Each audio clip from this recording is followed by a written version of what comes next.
sevirəm dodaqları deyə ürək izlənər. Hər kəs danışar gecələr uzun, amma səhər o sözləri tərsinə. Sevgi söz deyil, səs deyil, bir anlıq his, nəfəs deyil.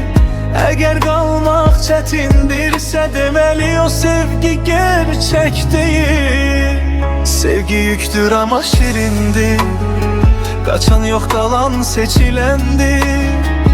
Hər kəs heç vaxt getmərəm deyər, gedən gün isə susan ürəkdir.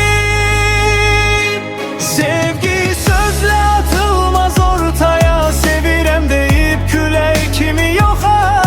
Sevgi qorumaqdır, möhkəm tutmaqdır, əllər titrəsə də buraxmamaqdır.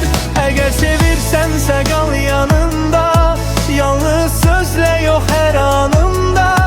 Sevgi budur məsuliyyət, yoxsa boş vədlər deyil niyyət.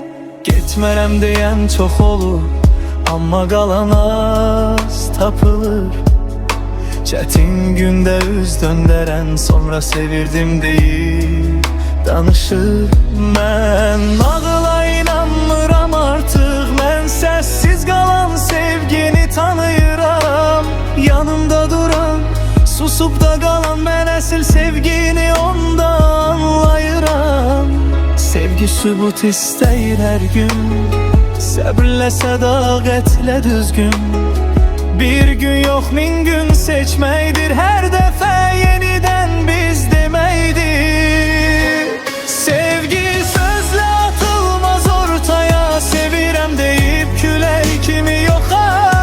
Sevgi qorumaqdır, möhkəm tutmaqdır, əllər titrəsə də buraxmamaqdır. Əgər sevirsənsə qal yanında, yalnız sözlə yox hər anında.